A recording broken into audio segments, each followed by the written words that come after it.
So with me, Okay. I just where I put my notes. I look awful, so I'm definitely not going to share this with anyone. I need to take a shower. My hair is disgusting.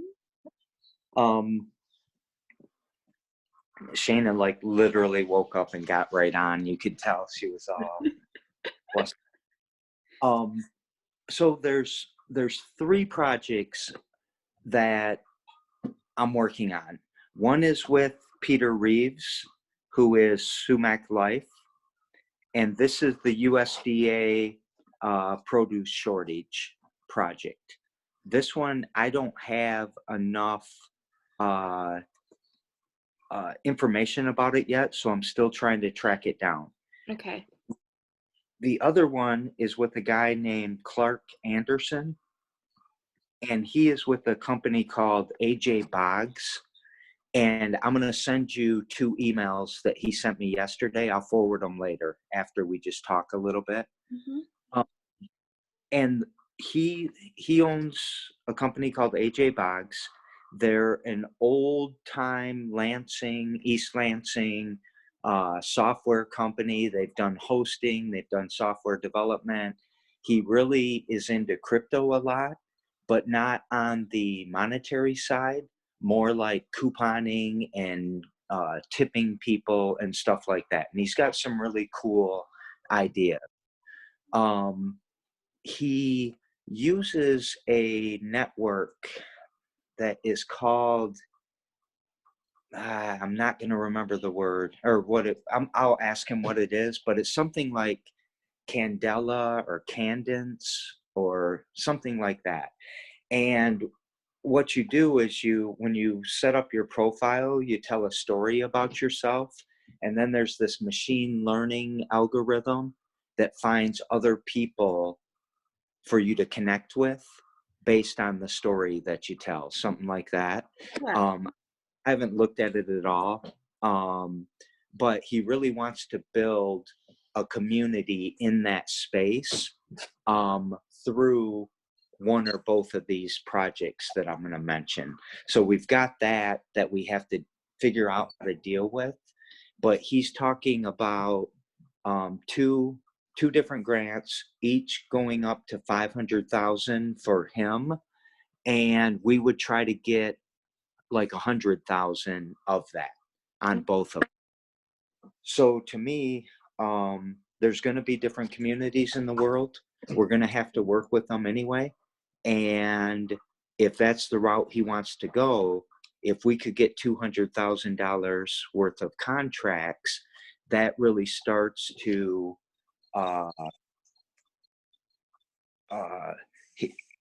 take care of one of my weaknesses in my resilience, because I don't have anything in my coffers. So to get, I've got 3 weeks of survival. I need to get that to 3 years. So you don't have to worry about that anymore, and that doesn't have to be at the forefront of everything you do, and then you can focus back on the things that really matter to you. Yes. So I think, that's in learning from what's happened in the last 3 or 4 weeks. If we had deeper pockets, we would not have a problem. And I'm not, like I was talking to, are you recording now? Yeah. Please keep this really sensitive for me. I'm not going to put it, it's just going to be on my hard drive, and it's locked and protected. Okay. High Caliber Carding gave us $3,000 yesterday to keep us moving for the month of April, so we don't have to worry. Good. They're so kind. Yes. They're amazing. They're going to be hurting. Are you bet. going to helmet that someone else just took off? Yeah, I know. Even in a year. Even in a year, it's going to be, yeah. So they're screwed. And he's so sad. Like, that was one of like the coolest things happening in Lansing, right? Like, well, he figured it out because he's a badass and he's resilient and he's got some coffers, but his what the hell is the mall gonna do with that space anyways? Right. Now that it's been built that way. But he just has to figure out how to put social distancing into his model, and then getting people confident that they can put this thing over their head that's not going to kill them. That's all his challenges are.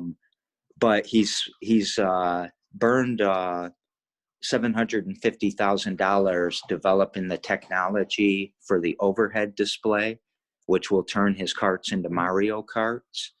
And he was supposed to sign a contract with the Andretti Group in April to do 12 of their facilities, and that creates that would pay for the entire company's operation. There's two companies. There's a tech company and there's a franchise model. The tech company can survive on just the Andretti contract and grow and build and basically globally dominate this market if people go back to karting. If they don't, then he's in a lot of trouble. So I talked with him for a long time. I need to spend some time figuring out how we can help them. And I don't know what that looks like yet, but we really need to go back in and help him. Cause it was a really big thing that they did. He also gave us a bunch of really good masks for the llama, so we can get to our volunteers. He gave me something else too. I can't remember what it was. But anyways, my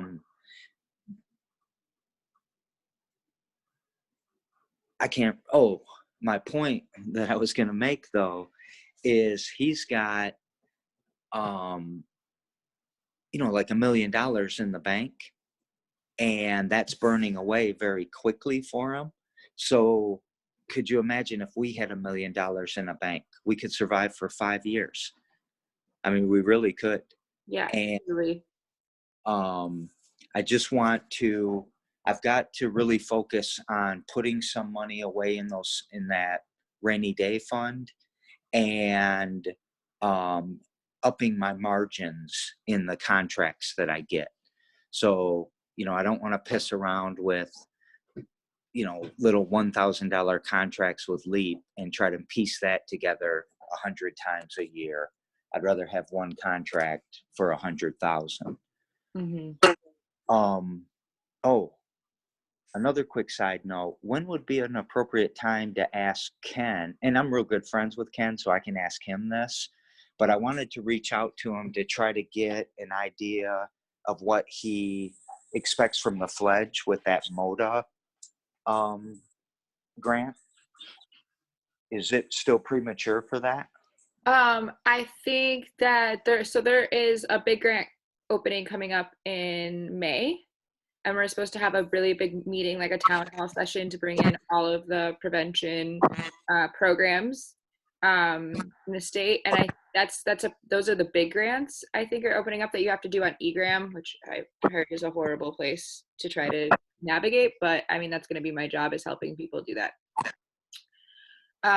And then like coming into the fall, there'll be the mini grant program, which is still an opportunity for the Fledge, right? So like if these groups want a place to meet and they're looking to like help support the Fledge, they can apply for one of these grants as a means of capacity building. So there's multiple opportunities. There's an opportunity for the Fledge itself to apply for one of these bigger grants, and then there's an opportunity for the Fledge to encourage any of its prevention programs that meet at the Fledge or work through the Fledge to apply for funding to pay the Fledge.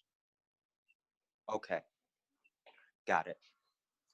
But the only concern that I have is like, we know how much we have for this one coming up in April, and this is like a conversation that I've been having with Amy and Ken, is like, the CDC's budget, they might not allocate anything in the next fiscal year to opiate prevention. I mean, we don't know yet. And so we're still like framing and building this curriculum around them having this mini grant, the $7 million worth of mini grants that we don't really know is actually going to be available next fiscal year, because they have to apply every year to keep the program going. And even though that they were like awarded this and this is what they said was going to happen, like nothing happens unless it's the new fiscal year and they know for sure. So I would definitely make sure to stay in communication with Ken going forward for the May town hall, and then the application for that. And then, but I still don't see like anyone getting money for that until the end of the summer. Okay. All right, that's good to know. That's one of the variables I needed to start figuring out, is what this is and if what the timing might be. Yeah, I think the proposal process opens in May, and then I'm sure it'll be like a month before they close. And then, I mean, as slow as I've seen this process work for Ken, who has to also go through egrams and go through the state of Michigan to get like the grant process for our work, it took him 4 months. Okay. And he still doesn't have the money in their accounts yet. Like OT hasn't been paid yet.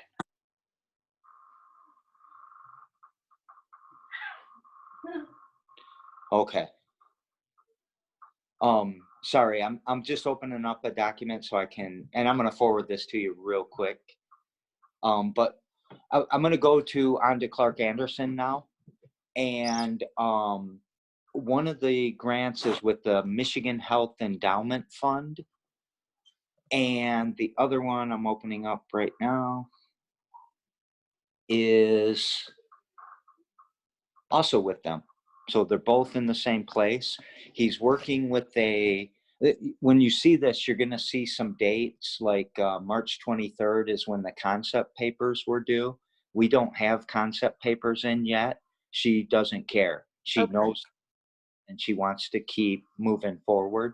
She's scrambling to get people to apply for these grants, I think, or at least do it in an innovative way that are really sincerely in the community. Like Cristo Ray's kind of falling apart right now. They're really struggling with how to manage all of this, how to do their casework, how to do, all these things. And obviously Allen Neighborhood Center is also struggling. So I think that kind of, and we might want to involve both of these groups in the big 500,000, not our sub piece. But let me just go through just real high level. That one of the grants is kind of about telemedicine, or at least our concept of it, and how it relates to the treatment of SUD, of substance use disorder. Sorry, I know you know these acronyms. And the other one is about food as medicine, and whole foods and herbs and eating the right thing. And the SUD one, I'm starting to think about, all right, you've got all these whether it's a cognitive behavioral therapy sessions that you should be going to, or it's NA or refuge recovery you should be going to, or it's talking with your advocate or your coach or your sponsor and wanting to get that connection back, and usually having to do it like we're doing right now, especially with one of us on the phone, and a lot of that being somewhat challenging for somebody that's in that state of their life. And then also a lot of lack of privacy. Like I can't, if Shannon and I, if this was an abusive relationship, not Shannon and I. Me and Shannon, we just abuse our partners. So Michael feels the same way. He's trying to find a corner to run to. So how do I have a conversation, about different things, or if I'm struggling with something, and I don't want my uncle to know, and is there something we can do with that studio, the way we set it up, where somebody can go in there, get assistance, get the training, maybe even be able to give them a computer and send them home to do this, but get them trained in a really sterile and comfortable spot, and use that that little studio for people to do their telemedicine, to do their private things. And what what works with that and what doesn't work with that. Like, should we have a nurse for some, if we get into different types of telemedicine and you're talking to a psychiatrist and they want to, subscribe or prescribe you lithium or whatever, you probably need a health checkup to do that. So where does that happen? How does that happen? Yeah.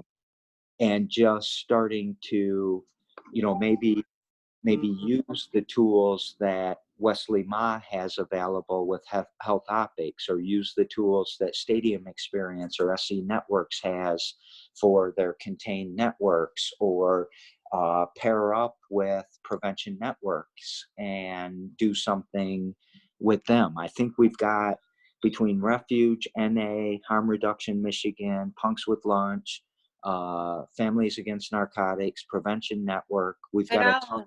I'll have access to an entire list of all of the prevention organizations in the state of Michigan. Yeah.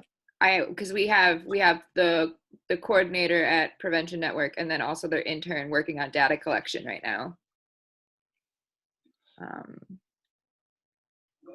And I mean, all of that information is publicly available, so I think that Ken won't have any problem with me using that list for other reasons. Yeah, I think Family Against Narcotics sends me out an update with a link to it every month or so too. So, but yeah, and so that's what I'm saying, is that we're a pretty strong team to go after that one. So that's one.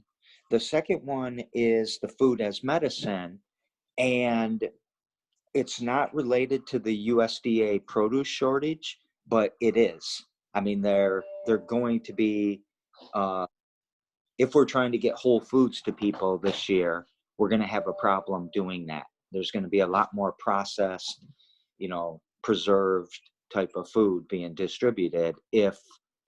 Like there was a blueberry farmer on Sunday morning on Sunday talking about he's going to lose $1 million worth of blueberries in the next 5 days if he doesn't get somebody to pick them, and there's nobody that he can get to pick them. So that's already lost. You can't, the COVID's over, now we're starting up the economy again, and the blueberries aren't going to be, in their ripening phase. Yeah, I would like to get some funding so that we can adapt the Freely Giving platform to be able to do offers and requests that way, right? So a farmer could make a request that they need volunteers to go and do this because we're losing it out. Or they can make a request, for instance, because I know that milk and eggs have been going bad because people are just not buying those types of goods because they think that they're going to go bad. So now nobody's buying milk and eggs, and then they just have to dump them. And if you have a process where somebody could go and we could educate people about these problems, we might be able to set up some way where people can volunteers to do it, or even connect them with a job, because I know there's lots of people who want jobs, and they're just having a hard time directly finding where those jobs are. Right. And if it's a job that can be made safe, with good distancing practices, I mean, I'll go pick blueberries. On that food as medicine one, I've got Menu Bubble on my mind. So here's what I'm thinking. Not the USDA food shortage, that's a different problem. Let's say that I am suffering from depression, and let's say that I drink 2 pots of coffee a day, and I eat, packaged spaghetti or pasta for dinner every night. Don't be spying on me, Jerry. And, skip all my other meals during the day. Mm-hmm. And the psychiatrist and my therapist or whatever conclude that, if I ate these things and got rid of some of the coffee and quit smoking, that is better than putting me on lithium or whatever. And so then I get a prescription from them on what my diet should be. I feed that into Menu Bubble's system, they prepare my grocery list for me of the whole food produce and maybe some meats, I don't know. And they deliver it weekly to my door, like just like do their prepared meals. I would love it if every American did that and bought locally from farms directly and put Walmart and Myers out of business. Yes, I'm into that. That's the goal, actually. So now I put that call out for people. What ideas do you have that could help with COVID-19? And I received 3 emails. One of them is relevant. And the relevant one is, she said she always wanted to go like door to door in the neighborhoods and teach people about the importance of like a victory garden and give them either the starters or the seeds or the knowledge or the plan, and then have them, kind of commit that to a co-op so that everybody combines those together. Then we divvy them up and then we ship them back. So what if we just did that? What if we just John Crone said that there's hundreds of plots left in Lansing to be rented or purchased for urban garden, and there's at least 4 or 5 left on the east side. Yeah, her and I are talking about your front yard, your victory. No, for sure, but some people don't have front yards, right? Yep, and I'm definitely into the community garden part. I'm really worried they're not gonna. They're saying close them down, right? Well, John's saying they're not fucking closing down until they get arrested. So. And that's how I kind of feel too. Oh, and that's something I'm serious. Like, if you try to take my food security away from people, like, that would be a really stupid ass idea. Yeah. Because you're gonna piss off the people who are worried about their civil liberties in a way. Like, you tell somebody that they can't garden in their own yard, Michiganders are not gonna take that. Well, but that's the difference with the community garden, though, is it's not your own yard. You're going there with 6 people. That's like that. Well, that's where it would be, though. You would have to create like guidelines, right? Like, one family on the plot. We'd have to create some sort of time system where they can go and they could register for a time, and so they could see, who's going to be on what plot at what time. Right. So, regardless, there will be a crop of onions. There will be a crop of garlic, whether it's in my front yard or it's 3 blocks away in my community plot, right? And get those identified, get that into the kind of the menu bubble system so you can prepare this a la carte type thing, but not really. And grow the food, clean the food, give it to menu bubble, they distribute it, and we get this kind of working on 3 different blocks. And then you can pay the people for their time. Mm-hmm. But like, the way that I'm thinking about it too is like, because we have to remember, most people don't own their houses, they don't own their property, so they're not going to be able to make that call of like tilling their entire yard. Right. So it has to be like, we have to bring in the food land bank into doing that to provide more people the space to be able to do that, because we're going to be fighting with landlords left and right? We can't get these assholes to do anything usually. Right. But there's landlords out there that are ready to go. John Lum would do it. No, John's amazing. Of course John would. All of these guys, they're ready to do it. We don't have to fight that battle right now. And let me step back a little bit. The community gardens are a huge part of this plan, 100%. But let's assume right now, and the front yards aren't well known. Like, I've got people that have flowers in their yard in my street, but they don't have a garden. Yeah, no, Leslie Street's a unique street. We actually have a lot of people who's completely tilled their front yard, no grass, Right. vegetables and flowers. So let's start to get them together, kind of co-opt, if you would, and get them organizing with like Menu Bubble to start delivering stuff to patients. One is you get, you know, if you only grow onions, you get the tomatoes from somebody else, and that's part of your compensation. And then the surplus goes into a fund that funds, like, people shouldn't have to pay for the seed or the plants or anything like that, but you know, we should be able to reimburse them out of those funds and then split the money up with the co. And I think that I could write that proposal pretty easily. Mm-hmm. And I really, you know, I want to use Menu Bubble. I want to identify, you know, the plots that are growing right now, the yards that currently have stuff growing, and then I also want to do a piece of this should be, can we convince 10 people to get their front yard tilled and converted to a garden, and what are the challenges related to that? And that's where the landlords come in. That's where yeah, I've got a garden this year, but I got to move because I'm a renter and I bounce around all the time. How do we pass that garden to the next tenant? Yeah, we need a lot of like training and documentation. And how do we get little John, you know, down the street, whose dad, you know, is basically a dealer for the neighborhood? How do we get one in his front yard?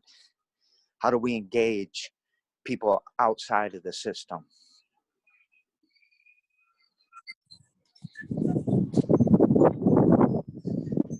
And then how do we, you know, monitor the good practices? How do we make sure, you know, people are watering if they have to? How do we make this so freaking easy that it's obvious this is what we should do?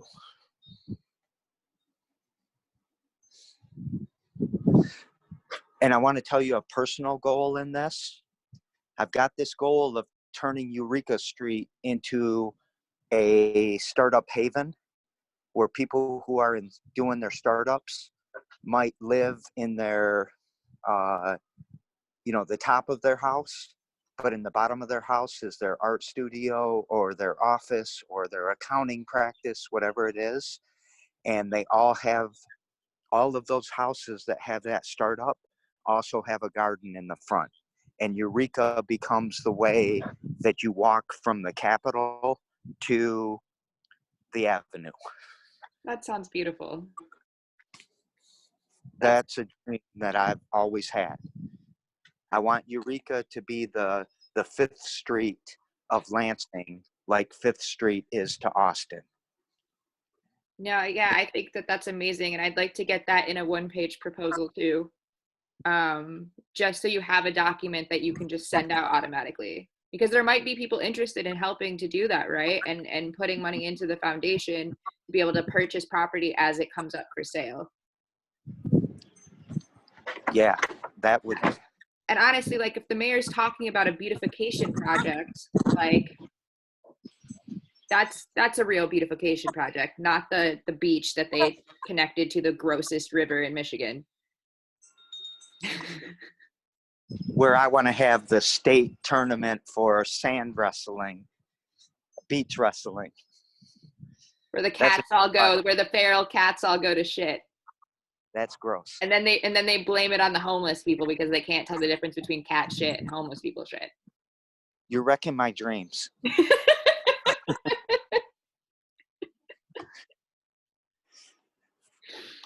Okay, so the last one that we talked about, that's not the food scarcity one. No, that's food as medicine. Food as medicine.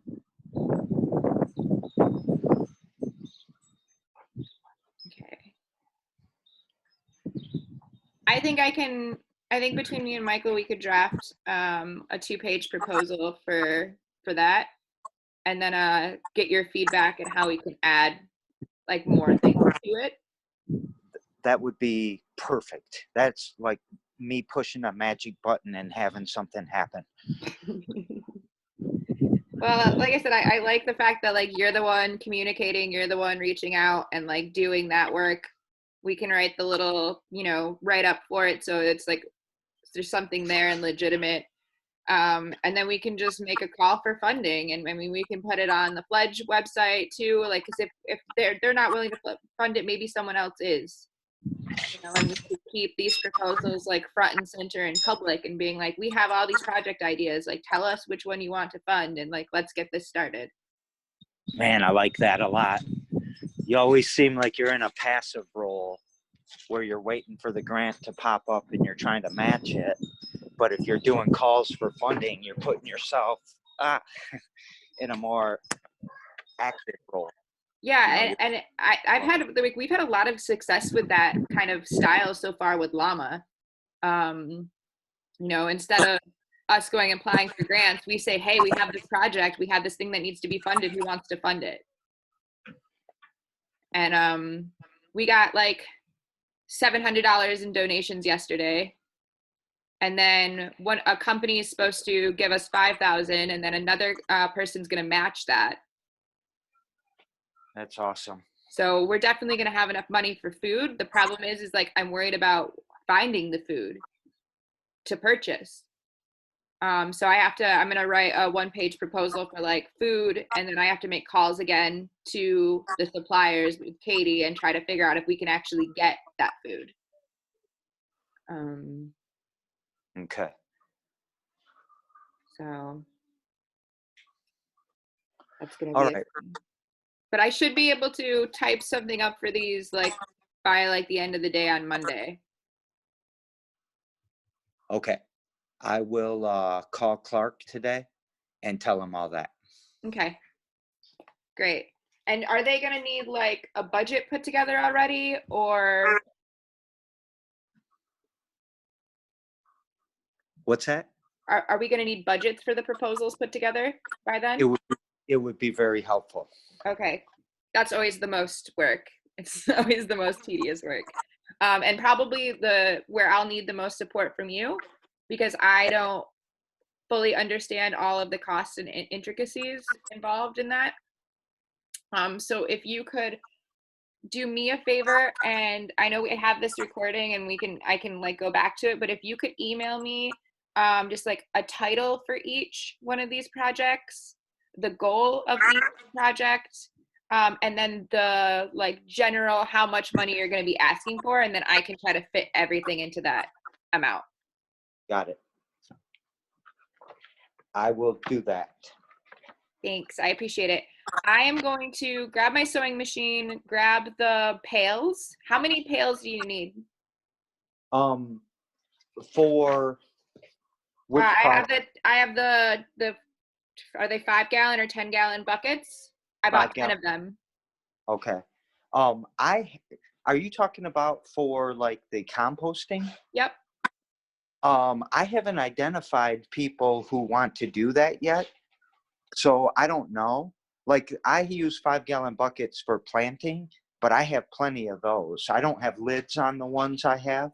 And I think that's where yours are the advantage. I bought some lids, but the lids are more expensive than the buckets. Yeah, that's what you said. I was like, what the hell? So I don't know if I need to take any of those right now. Okay. If you've different source. We're gonna use some for our house and start doing our food waste that way.